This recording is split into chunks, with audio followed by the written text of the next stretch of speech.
great German pastor, Dietrich Bonhoeffer, was martyred for one reason.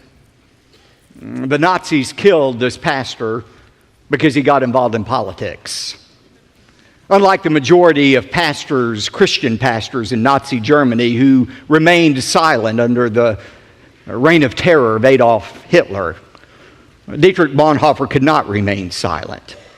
He stood up in his society. He spoke out against the evil of the government, and as a result, he lost his life. Dietrich Bonhoeffer, before he died, made this statement.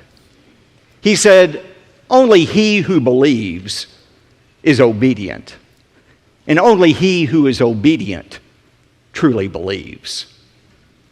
There's an inseparable link between belief and obedience. You can't separate the truth. Wherever there's belief, there is genuine obedience. And we see that truth clearly illustrated in the story we're going to look at tonight. If you have your Bibles, I want you to turn to Daniel chapter 3.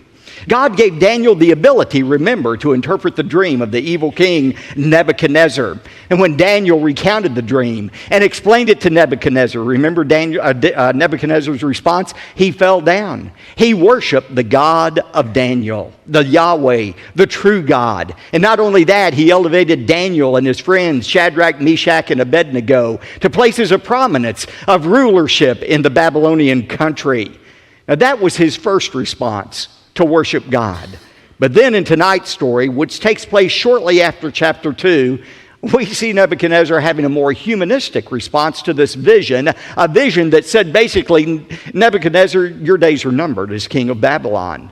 Babylon is going to cease. You're going to cease to exist. There's another kingdom coming after you. And notice Nebuchadnezzar's reaction to the truth that his kingdom would one day come to an end. We find it in verse 1 of chapter 3.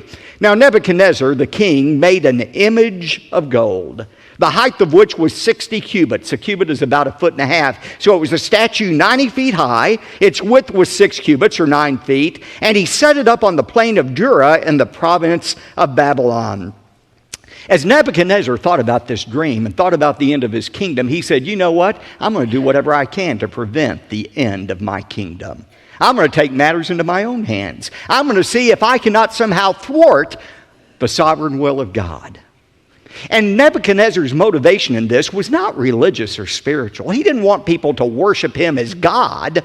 Instead, he wanted their political loyalty. He wanted people to bow down, kind of like saluting the flag, and pledge their allegiance to Nebuchadnezzar. That way, Nebuchadnezzar thought he could make sure that there was no rebellion against him that would cause him to lose the kingdom. Now, it's said that this statue, 90 feet high, 9 feet wide, was set up on the plain of Dura. Notice that in verse 1, the plain of Dura. Archaeologists have determined that this plain of Dura was 6 miles south of ancient Babylon. We were talking about archaeological evidence for the veracity of the Bible this morning. Some years ago, French archaeologist Julius Opère found on the plain of Dura a base, a large brick construction that was 45 square feet and 20 feet high that very well could have been the base of this great statue that was made of Nebuchadnezzar. Now, again, the reason for this statue was not spiritual, but political. Look at verse 2. Then Nebuchadnezzar, the king, sent word to assemble the officials of Babylon. That is, the satraps. They were kind of like city council members who governed over different provinces of Babylon. The prefects, the governors, the counselors. He brought them all up for the dedication of the image that Nebuchadnezzar had set up. And look at verses 4 and 6. Then the herald loudly proclaimed, "To you the command is given, O people, nations, and men of every language, that at the moment you hear the sound of the horn, the flute, the lyre, the trigon, the psaltery, the bagpipe, and all kind of music, you are to fall down and worship the golden image that Nebuchadnezzar the king has set up. But whoever does not fall down and worship shall immediately be cast into the midst of a blazing furnace." Now, verse 7. we find that the music is sounded. All of the instruments play. When the music starts, that's the cue for everyone to fall down and worship the image. And sure enough, verse 7 says, all fell down and worshiped the golden image that Nebuchadnezzar had set up. All except 3. We'll find out those 3 in just a moment. But just imagine the scene. You have hundreds of thousands of people, perhaps, on the plain of Jura. You have this mighty image that is set up. The instructions have been given. The music plays. Everybody immediately bows down. Only 3 people remain standing. Can't you hear the people who are bowed down looking up saying, psst, psst, down, down, down?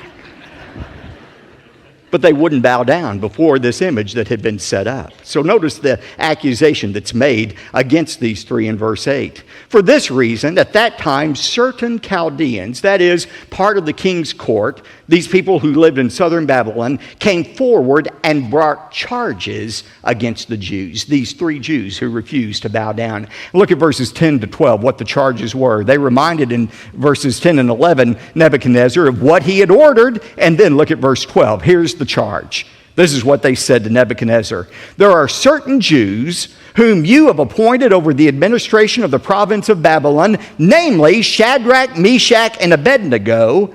These, O king, have disregarded you. They do not serve your gods, and they do not worship the golden image that you have set up. And so, look at verse 13. Then Nebuchadnezzar, in rage and anger, gave orders to bring Shadrach, Meshach, and Abednego. Then these 3 were brought before the king. Now here's the natural question. Where in the world was Daniel during this time? Have you ever wondered that? Where was Daniel? After all, he's the one who had these guys promoted. He's the one who led them to obey God and not Nebuchadnezzar. Where was Daniel? This week as I was preparing the message, I read all kind of explanations about where Daniel was. Some people say, well, Daniel was now such a high-ranking official that for political reasons, he went ahead and bowed down before the image of Nebuchadnezzar. To him, it was no big deal. It was political and not spiritual. Now, that doesn't make any sense, especially given Daniel chapter 1 and how he wouldn't even eat the king's food. Another explanation is, well, maybe Daniel was ill on this particular day. Now, if I were choosing a day to call in sick to the office, this certainly would have been it. But I'm not sure that's a likely explanation. Some people say, well, maybe the king had dispatched him on a foreign trip as an emissary for the king to a foreign land. That's a possibility. We don't know. That's the bottom line, where Daniel was. But some have suggested that it was not fair for Daniel to escape this test when his 3 friends were being tested in such a severe manner. And that's really not logical to say this isn't fair, because the fact is Daniel was about to be tested. He had already been tested in chapter 1, and the lion's den was waiting around the corner for him in chapter 6. But there's a very important point and principle for all of us here. All of us who are God's people are going to be tested, but we're not all tested in the same way. God's tests for us are not the same test. In 1 Peter 1:6, Peter said, "In this you greatly rejoice, even though for a little while, if necessary, you have been distressed by various trials." That word various, poikolis, it's a word we get polka dot from. We are distressed by various tests. You're not going to escape testing in your life. If you're not in the middle of a test right now, either you've already come through one, you're in the middle of the one, or you're getting ready to enter a test. But God's plan for all of His children is to be tested, not to destroy our faith, but to strengthen our faith. Now, notice verse 14. Nebuchadnezzar responded and said to them, to Shadrach, Meshach, and Abednego, "Is it true that you do not serve my gods or worship the golden image that I have set up?" He said, "Maybe you all misunderstood, so let's try this again." I know you're new to our country. Maybe you didn't understand exactly what was being said in Aramaic, so let's try this again. Now here's the command. When you hear the music play, you just fall down and everything will be okay. However, he says in verse 15, "But if you do not worship, You will be immediately cast in the midst of a furnace of blazing fire. And what God is there who can deliver you out of my hands? You see, Nebuchadnezzar had already discovered there's a God who could reveal secrets. But he had not yet discovered that this same God is one who was able to deliver the Israelites out of Nebuchadnezzar's hands. Now, think about these Hebrew youth. And remember, teenagers, they were about your age. They were probably about 17 or 18 at this time that they were going through this test. Think about how they could have rationalized not obeying God's commands. They could have come up with all kinds of excuses not to bow down before the golden image. But they knew what God had said. In Exodus 20, God was very clear. Thou shalt have no other gods before me. Thou shalt not make unto thee any graven image. Thou shalt not bow down to them, nor serve them. Now, they could have come up with all kinds of rationalizations about why to bow down. They could have said to themselves, well, you know what? I'm going to bow on my knees, but I'm not going to bow in my heart. In my heart, I'll still worship the only true God. Or they could have said, well, you know what? It doesn't make any sense for us to die in the fiery furnace. Why, if we die, we'll not be able to witness to Nebuchadnezzar and the Babylonians any longer. And surely God wouldn't want that to happen. They could have come up with all kinds of excuses for reasons not to obey God's command and bow down before the golden image. But notice what they said instead. Verses 16 to 18. These are some of my favorite verses in all of the Bible. Look at what they said to Nebuchadnezzar. They said in verse 16, "O Nebuchadnezzar, we don't even need to give you an answer concerning this matter. If it be so, our God whom we serve is able to deliver us from the furnace of blazing fire, and he will deliver us out of your hand, O king."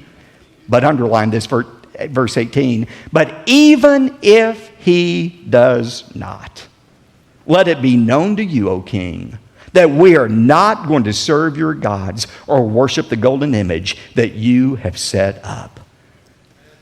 Now that's what you call faith. They said, "King, we believe our God is able to deliver us, and if he wants to, he'll deliver us out of your hands. But even if he chooses not to deliver us, we are still going to obey him."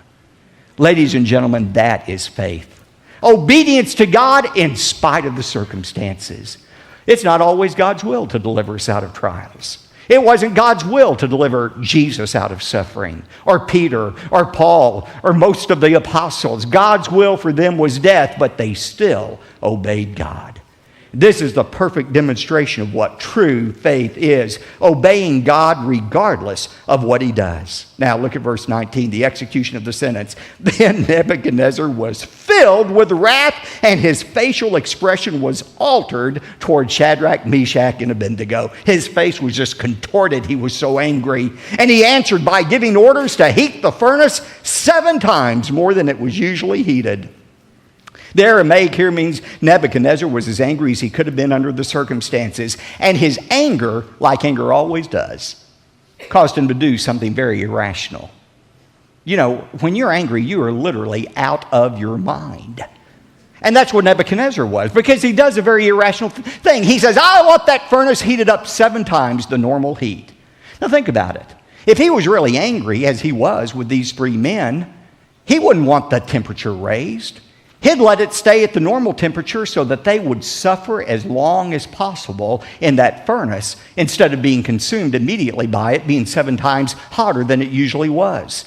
But Nebuchadnezzar wasn't rational. One commentator said Nebuchadnezzar's furnace was hot, but he himself got hotter. And when a man gets full of fury, he gets full of folly. Great words. Look at verse 21. "Then these 3 men were tied up in their trousers, their coats, their caps, and their other clothes, and they were cast in the midst of the furnace of blazing fire. For this reason, because of the king's command was urgent and the furnace had been made extremely hot, the flame of the fire slew those men who carried up Shadrach, Meshach, and Abednego. But these 3 men, Shadrach, Meshach, and Abednego, fell into the midst of the furnace of blazing fire, still tied up." Now look at God's miraculous delivery in verse 24. "Then Nebuchadnezzar the king was astounded, and he stood up." Now apparently they had placed a chair for Nebuchadnezzar to sit in once the furnace door had been shut, and he was able to look in to see these 3 men. And when he looked into that blazing fire, he was so astounded by what he saw, he immediately stood up. And he said to his high officials, "Was it not 3 men we bound into the midst of the fire?" They replied to him, "Certainly, O king." Verse 25, he said, "Look, I see men loosed, 4 of them, walking about in the midst of the fire without harm, and the appearance of the 4th is like a son of the gods." 3 things amazed Nebuchadnezzar. First of all, these men who had been tied up were suddenly now free. Secondly, they were walking around without being consumed by the fire. But most importantly, there were no longer 3 men in there. There was a 4th man in there. And that 4th person they saw looked like a son of God. Who was that 4th person in there? I believe it was the angel of the Lord. Anytime in the Old Testament you read about the angel of the Lord, that is a reference to the Lord Jesus Christ. The incarnate, pre-incarnate appearance of Jesus Christ. That 4th person looked like a god to them. Verse 26, then Nebuchadnezzar came near to the door of the furnace, and he responded and said, "Shadrach, Meshach, Abednego, come out, you servants of the Most High God, and come here." And then Shadrach, Meshach, and Abednego came out in the midst of the fire. He wanted them out of the furnace. He called them servants of the Most High God. And look at verse 27. All of the officials gathered around and saw in regard to these men that the fire had no effect on their bodies. Not even a hair of their head had been singed, nor were their trousers damaged, nor had the smell of fire even come upon them. They didn't even reek of smoke after being in that furnace. In verse 28, look at Nebuchadnezzar's response. He said, "Blessed be the God of Shadrach, Meshach, and Abednego, who has sent his angel and delivered his servants who put their trust in him, violating the king's command. And he yielded up their bodies so that not to serve or worship any god except their own God." Now, as we'll see in a moment, this was not, and we'll see this more next time, this was not a conversion experience for Nebuchadnezzar. That would come in chapter 4. Nevertheless, there was still a command here that was given in verse 29. Nebuchadnezzar says, "Therefore I make a decree that any people, nation, or tongue that speaks anything offensive about the God of Shadrach, Meshach, and Abednego shall be torn limb from limb, and their houses reduced to rubbish heap, inasmuch as there is no other God who is able to deliver in this way."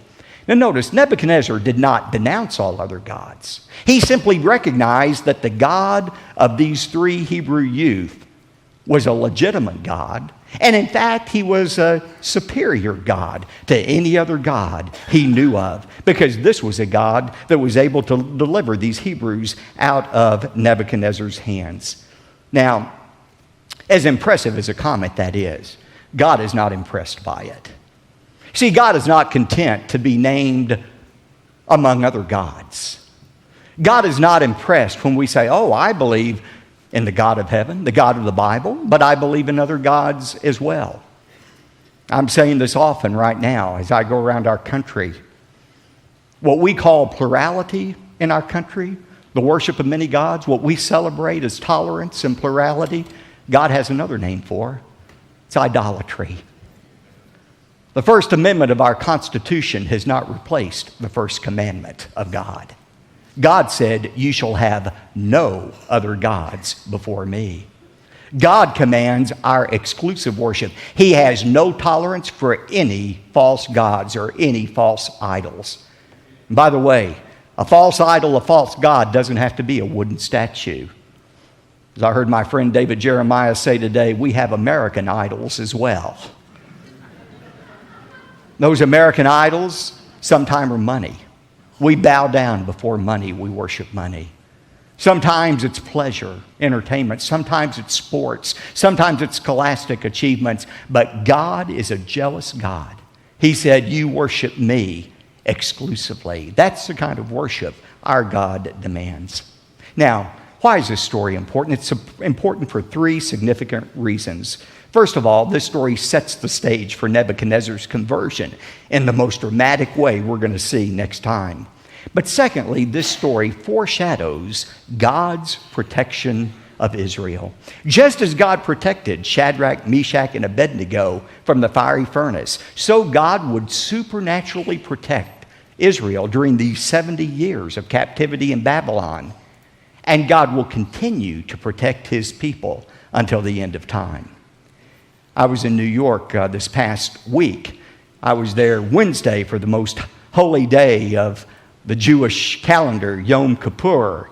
And I was with some Jews. It was interesting to see how they worshiped on Yom Kippur. But at that very same day of Yom Kippur, the holiest day on the Jewish calendar, on that very day, there in New York, was Iranian President Ahmadinejad.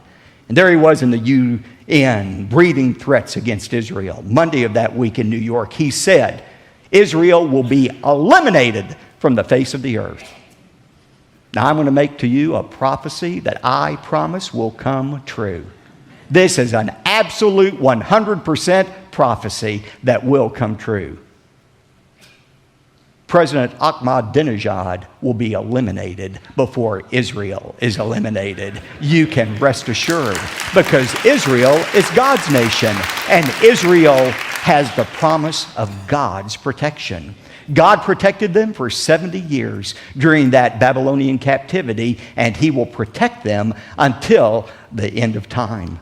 But the third truth that you see in the passage is this. This passage reminds us of the importance of unconditional faith and obedience.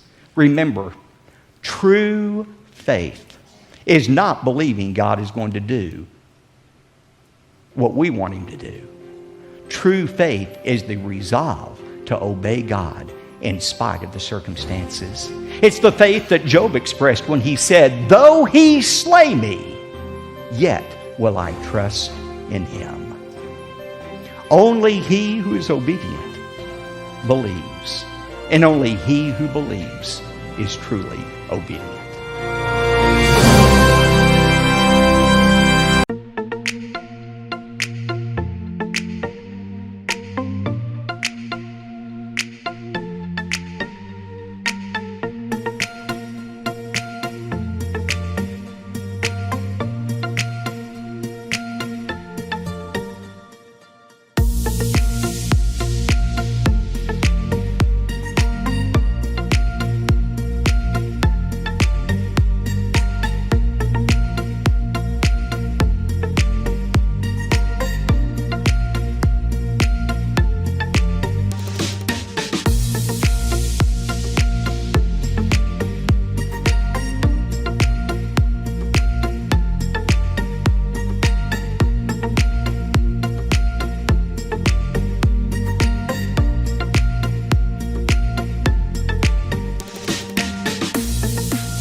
phải không em? Chuyện tình yêu đâu biết được ngày mai. Rồi hôm nay em bên ai, nhìn em khóc trên vai. Thôi hãy quên đi, về với em hiện tại. Anh còn nhớ về ngày ta còn đắm say. Anh vẫn nhớ về người bên anh khi ấy. Em đã quên rồi câu hứa yêu trọn đời. Em bỏ anh rồi, em vui tình nhân mới. Cuộc tình này đã khác rồi, mình kết thúc em ơi. Chuyện tình này đã chết rồi, còn thích chi em ơi. Một lần em gian dối rồi, còn cố yêu không vui. Một lần em đã phản bội, làm vết thương chưa nguôi. Thì anh vẫn sẽ mỉm cười, người khác làm em vui. Còn anh xin kết thúc và giữ chút đau thương thôi. Ở nơi xa luôn nhớ về một mối duyên tình phai. rồi, còn mỗi anh đơn côi. Đường em đi nay đã khác rồi, còn riêng anh mãi đứng đơn côi.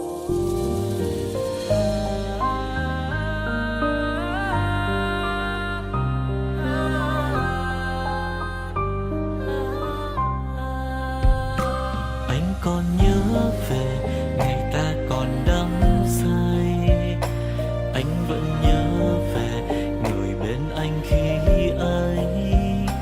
Em đã quên rồi câu hứa yêu trọn đời, em bỏ anh rồi, em vui tình nhân mới. Cuộc tình này đã khác rồi, mình kết thúc em ơi.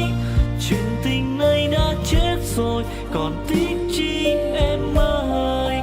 Một lần em gian dối rồi, còn cố yêu không vui. Một lần em đã phản bội, làm vết thương chưa nguôi, thì anh vẫn sẽ mỉm cười, người khác làm em vui. Còn anh xin kết thúc và giữ chút đau thương thôi. Ở nơi xa luôn nhớ về một mối duyên tình phai. Đường em đi nay khác rồi, còn mỗi anh đơn côi. Cuộc tình này đã khác rồi, mình kết thúc em ơi. Chuyện tình này đã chết rồi, còn tiếc chi em ơi. Một lần em gian dối rồi, còn cố yêu đâu vui. Một lần em đã phản bội, làm vết thương chưa nguôi, thì anh vẫn sẽ mỉm cười, người khác làm em vui. Còn anh xin kết thúc và giữ chút đau thương thôi. Ở nơi xa luôn nhớ về một mối duyên tình phai. Đường em đi nay khác rồi, còn mỗi anh đơn côi. Ở nơi xa luôn nhớ về một mối duyên tình phai. Đường em đi nay khác rồi, còn mỗi xin anh thôi.